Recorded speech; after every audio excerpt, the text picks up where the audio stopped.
Hi, this is Dennis with Second Chance Tackle, and I'm going to preview for you an abbreviated version of some reels that I'm going to be working on over the next week or so. And I thought I would start by a progress report on the fishing boat reels that I've been doing.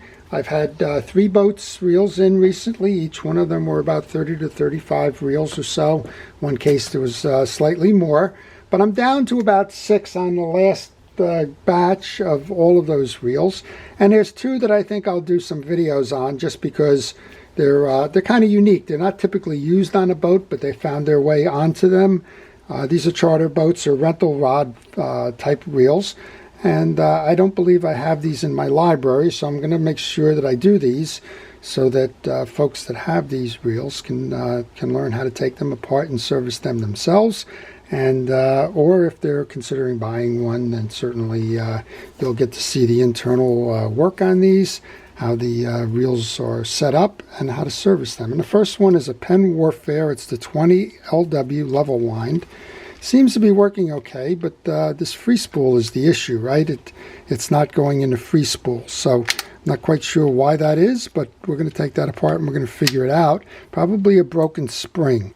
When you get on the charter boats that use these things on a regular basis, this spring goes back and forth, right? How many drops a day and how many days is it fishing?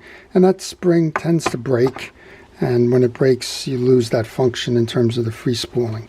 The other one is a Mitchell Riptide. I know I haven't done this one, and this one it's frozen. So we'll do a what in the world's going on here anyway. If we can't fix it, we'll at least try and get an understanding of why this reel broke.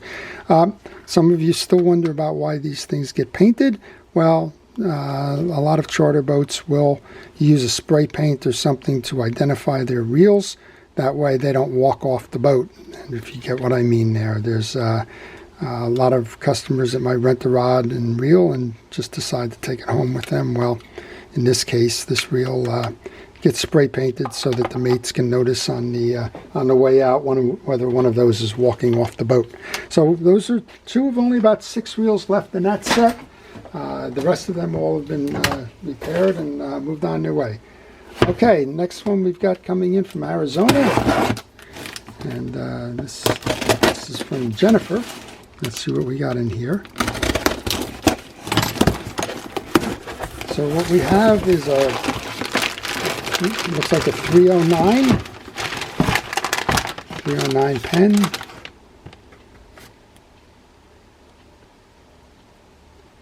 Okay, so it looks like somebody took a shot at restoring this one. It was in nice shape and now it doesn't work. So we'll make some quick work of this. I'm sure it's just a part or 2 out of sequence. And that part or 2 out of sequence will be something that we can all learn from.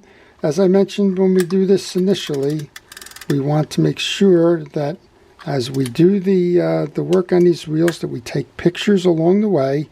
Those pictures will help us identify the sequences that these reels were taken apart in, and that'll be the way to help you put it back. So it doesn't appear that there's any issue in the gear side. My guess right away is that there's something in the pawl side here. This pawl is tightened down way too much. Maybe we can even fix this one on the air and not even charge her for it. Let's just see what goes on here. If we can pull this worm gear out, and this is good if you're purchasing a reel, by the way, and you find something stuck. If the seller is okay with letting you take some pieces and parts off, then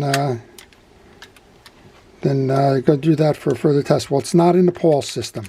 The reel is still locked, and we'll have to take this one apart to examine that further. Beautiful reel. We're going to help Jennifer out with that one. We'll get it going again, and we'll move on. Okay, so this one comes from Richard in Michigan. Let's see what today's mail brought. So if you have a reel that you need to have serviced, whether it's the annual service or something's failed on it, and you're not up for servicing it yourself, well, you see that I do that. This is the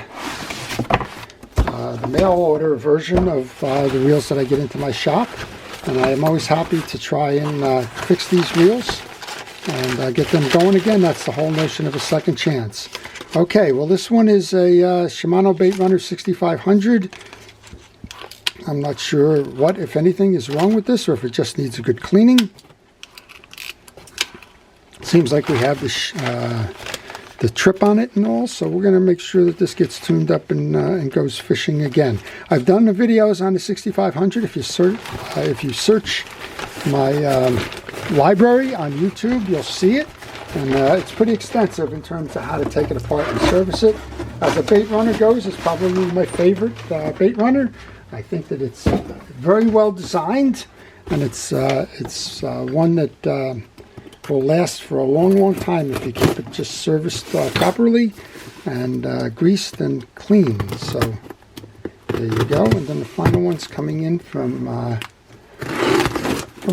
Washington, all the way on the other side of the coast. This one's made the coast-to-coast trip here, and I think we got a couple in here. So let's see what we got.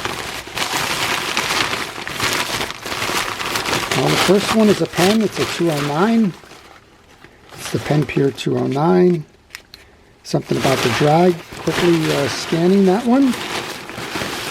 The Penn 209, been around a long time. It's one of the most reliable of all of the level line reels. It's a saltwater reel, and it's a great fishing reel. Here's this one just needs some general maintenance. And the level wind is broken. Let's find out what we got here. We got a Winchester.